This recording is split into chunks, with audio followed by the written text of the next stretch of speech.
Қайырлы күн достар, қара бұрыштың пайдасы мен зияны.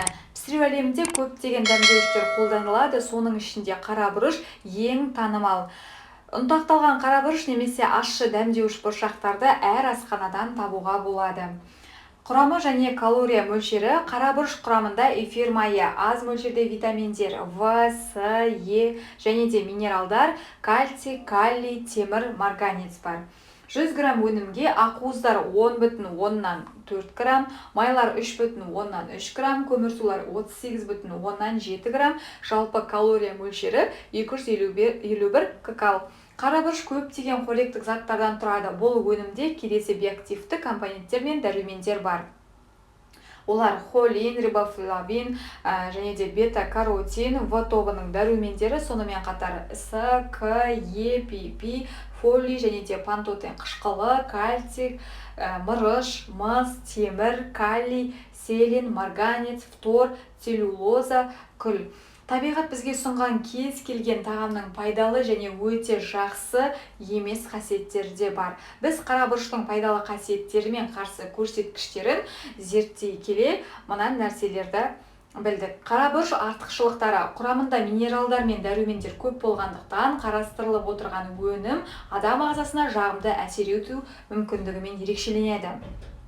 Қара бұрыштың келесі пайдалы қасиеттерін атап өткенді жөн көрдік. Яғни олар қанды сұйылтады, оны витаминдермен қанықтырады, қан тамырларын тазартады және олардың қабырғаларын нығайтады, холестерин біляшіктерін ерітуге көмектеседі, иммундық жүйені нығайтады, суықтан қорғайтын тосқауыл жасайды, шектер мен ас қорыту жолдарының жұмысын тұрақтандыруға көмектеседі, нәжісті күшейтеді, диареямен күресуге көмектеседі, тіндердің икемділігін арттыруға көмектеседі, денедегі майдың бөлінуіне көмектеседі, безеулерді емдейді, теріні тазартады және де ауыз тіні мен тіс эмалін инфекциялардан және жойылудан сақтайды, көңіл күйге жағымды әсер етеді, тәбетті қалыптастырады, тиімділікті жоғарылатады және де созылмалы шаршау белгілерін тегістейді. Әрине, қара бұрышты қолданудың айқын әсері барлық жағдайларда байқалмайды.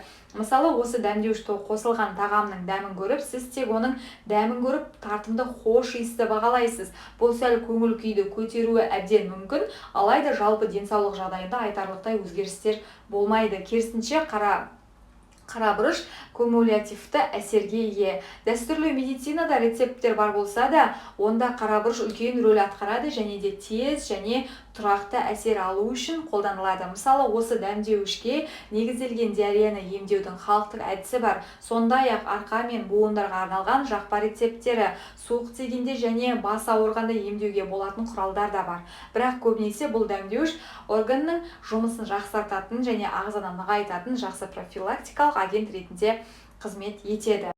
Енді қара бұрыштың зиянды жақтарын айтап өтетін болсақ, олар мына ауруларға қарсы, яғни асқазанның, ішектің, 12 елі ішектің және гастриттің, асқазан жарасымен, гипертония және жүрек пен қан тамырларының кейбір аурулары, созылмалы аллергияның өршу кезінде, өнімге жеке төзбеушілікпен, аузында және тамағында қабыну процестері болған жағдайда, өңештің эрозиясымен, 5 жасқа дейінгі балалар жүктілік кезінде егер қолданылса, оны сақтықпен қолдану керек. Емізу кезінде улану жағдайында жаңағы қара бұрышты қолдануға болмайды. Кез келген патологиялық жағдайлар мен созылмалы аурулар дәмдеуіштерді қолдануға қарсы көрсетілімдер енгізу мүмкін. Егер адамға диета ұсынылса, диетаға ащы және ащы қоспаларды қоспаңыз. Сонымен қара бұрышты бас тартуға тұрарлық. Егер сіз осы дәмдеуішті денсаулығыңыздағы ерекшеліктерге байланысты қолданып көре алатындығыңызға сенімді болмасаңыз, маманмен кеңескеніңіз абзал. Барлық дәмдеуіштердің ішінде қара бұрыш тағам дайындау кезінде ең көп қолданылады. Ол сорпаларға керемет хош иіс береді, ал көкөніс салаттарын жылытады, тұздыққа дәмдеуіш қосады және де гарнирдің дәмін жақсартады. Біз тұздайтын кез келген тағам автоматты түрде бұрышағын алады, себебі бұл оның дәмін жақсартады.